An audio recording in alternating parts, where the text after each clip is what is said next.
2 വർഷങ്ങൾക്ക് മുമ്പ് ഞാൻ ഒരു കൂൺ കൃഷി ചെയ്ത വീഡിയോ ഇട്ടിട്ടുണ്ടായിരുന്നു. വലിയ സൗകര്യങ്ങളോ ചെലവുകളോ ഒന്നും ഇല്ലാതെ തന്നെ ആർക്കും ചെയ്യാൻ പറ്റുന്ന രീതിയിലാണ് ഞാൻ ചെയ്തിട്ടുണ്ടായിരുന്നത്. അതിനുവേണ്ടി ഉപയോഗിച്ചിട്ടുണ്ടായിരുന്നത് വാഴയുടെ ഉണങ്ങിയ ഇലയായിരുന്നു കേട്ടോ.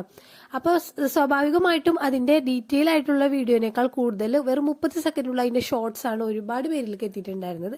അപ്പോൾ അത് കണ്ടിട്ട് ഒരുപാട് പേര് എൻ്റെ അടുത്ത് ചോദിച്ചിട്ടുണ്ടായിരുന്ന ഒരു കാര്യമാണ്, ഇതിന്റെ വിത്ത് തരാമോ, വിത്ത് എവിടെ നിന്നാണ് കിട്ടിയെന്നുള്ളത്. അപ്പൊ ഇത് ചെയ്ത് പരിചയമുള്ളവർക്ക് അറിയാൻ പറ്റും, ഇതിന്റെ വിത്ത് മറ്റുള്ള ചെടികളുടെ വിത്ത് നമ്മൾ എടുത്ത് മറ്റുള്ളവർക്ക് കൊടുക്കണം പോലെ ചെയ്യാൻ പറ്റിയ ഒരു കാര്യമല്ല. ഇതൊരു ലബോറട്ടറി സെറ്റപ്പിൽ ഡെവലപ്പ് ചെയ്തെടുക്കണ സ്പോണാണ്. അത് ചെയ്ത് സെയിൽ ചെയ്യണ ഒരുപാട് പേരുണ്ട്. ഞാനിത് വാങ്ങിയത് എറണാകുളം ലീനാസ് മഷ്റൂം നിന്നാണ്.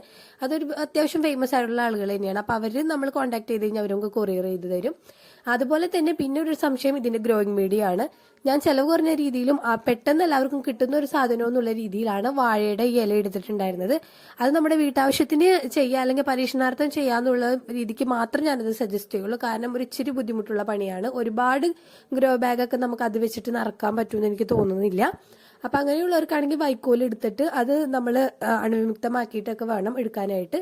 അതിപ്പോ വാഴയിലാണെങ്കിലും അങ്ങനെ തന്നെയാണ്. പിന്നെ ചെയ്യണത് മരത്തിന്റെ പൊടിയാണ്. ഞാൻ മനസ്സിലാക്കിയിടത്തോളം റബ്ബർ മരത്തിന്റെ പൊടി മാത്രമാണ് നമുക്ക് നല്ല രീതിയിൽ വിളവ് തരുന്നത്. അപ്പൊ അതിനെക്കുറിച്ച് എനിക്ക് കൂടുതൽ അറിവില്ല. അപ്പൊ ഇത്രയും കാര്യങ്ങളാണ് എനിക്ക് കൂടുതലായിട്ട് എല്ലാവരോടും പറയാനുള്ളത്. അപ്പൊ പരീക്ഷണാർത്ഥം ചെയ്തു നോക്കാൻ ഒക്കെ ഉള്ളവർക്കാണെങ്കിൽ നമ്മൾ വാഴയുടെ ഇല തന്നെ മതിയാവും. അപ്പോൾ എല്ലാവരും ഒന്ന് ട്രൈ ചെയ്ത് നോക്കാം, നല്ലൊരു എക്സ്പീരിയൻസ് ആയിരിക്കും.